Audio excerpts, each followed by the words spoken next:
जुल्मी जब जब जुल्म करेगा सत्ता के हथियारों से, चप्पा चप्पा गूंज उठेगा जय भीम के नारों से। जी हाँ दोस्तों, जय भीम साथियों, मैं आप सभी भाइयों के लिए लेकर आया हूँ कुछ बातें दलित समाज के लिए। और आप देख रहे हैं हमारा यूट्यूब चैनल जय भीम के नाम का। अगर आप भाइयों ने मेरे चैनल को सब्सक्राइब नहीं किया हो तो कृपया करके जरूर कर लीजिएगा और साथ में बेल आइकन को भी दबाना ना भूलिएगा। दोस्तों, आज का हमारा टॉपिक है बाबा साहब भीमराव अम्बेडकर जी के लिए। जैसा कि बाबा साहब भीमराव अम्बेडकर बचपन में ही पढ़ना जाते थे तो सब बच्चे तो क्लास के अंदर थे और बाबा साहब क्लास के बाहर बैठकर पढ़ा करते थे। जब मास्टर साहब ने बाबा साहब को एक सवाल दिया, जब बाबा साहब भीमराव अम्बेडकर जी उठे तो सारे क्लास के बच्चे भागने लगे और मास्टर साहब से कहने लगे, अरे मास्टर साहब ये क्या कर रहे हो, ए पवित्र हो जाओगे, इसकी छाया भी नहीं पड़नी चाहिए क्योंकि ये चमार है।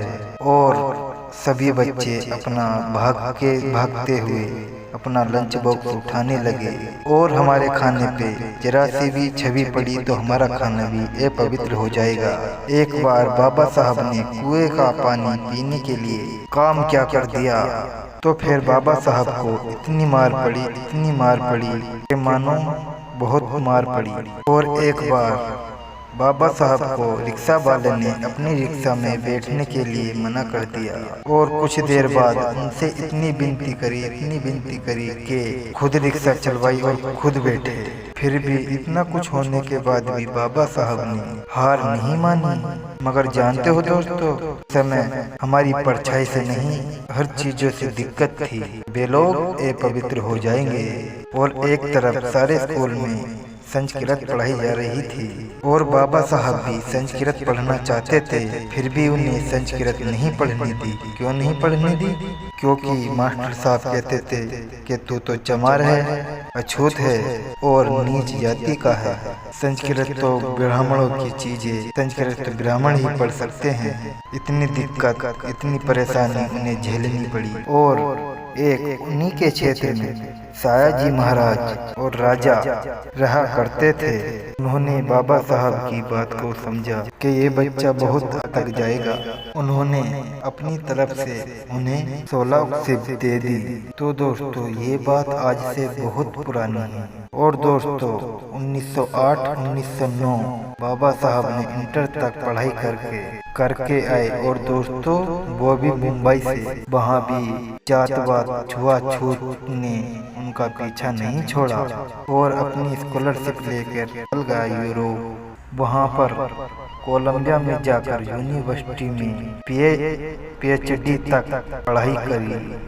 और फिर भी हमारे बाबा साहब चले गए लंदन। यहाँ तक भी नहीं रुके हमारे बाबा साहब, यूनिवर्सिटी तक जाकर पढ़ाई करी और वहाँ पर जाकर एक नौकरी करी, डॉक्टरी की। और हमारे बाबा साहब ने एक किताब के ऊपर इतना काम किया, आज भी उसका नाम है, जिसके ऊपर रिजर्व बैंक ऑफ बनाया गया। बाबा साहब भीमराव अम्बेडकर ने बहुत पढ़ाई करी। फिर वहीं उसके पास जयकाव के पास जाके पहुँचे। उनसे बोला कि मैं पढ़ाई करके आया हूँ और आपकी सेवा में कुछ करना चाहता हूँ। फिर उन्हें बाबा साहब को युवकान ने मिलिट्री सेक्रेटरी की नौकरी दे दी। वहाँ पर भी उनका पीछा भेदभाव, जातिवाद, छुआछूत ने पीछा नहीं छोड़ा। दोस्तों, जो उनका प्यून था वो भी बाबा साहब को फाइल फेंक के देता था, क्योंकि मैं इसे छूऊंगा तो मैं भी अपवित्र हो जाऊंगा। भले से आज आप मेरे से ऊपर हो, हमें कोई ऐतराज नहीं है। और फिर भी बाबा साहब के साथ जातवाद का, छुआछूत का, फिर भी उनका पीछा नहीं छोड़ा और उनकी बीवी रमाबाई के साथ विवाह हो गया और उनके 5 बच्चे हुए। और बीमारी के चलते एक के बाद एक 4 बच्चे खत्म हो चुके, क्योंकि उस टाइम अच्छा इलाज नहीं होता था और हम नीच जाति के समझे जाते। फिर उस समय बहुत बड़ा आंदोलन किया और कुएं से पानी पीने के लिए भी उन्होंने पानी पर रोक लगाई, क्योंकि ये तो कुआं सरकारी जमीन में गड़ा हुआ है, तो इस पर क्यों रोक लगाते हो। और हमें सबको हक दिलाया सभी को यूज करने के। तो दोस्तों मैं आप सभी से कहता हूँ कि अभी भी टाइम है, चमार होना कोई पाप नहीं है। और भाइयों सब लड़ो उठो जागो। मैं वही कहता हूँ, जय हो चमार की जो फाड़ दे हजारी।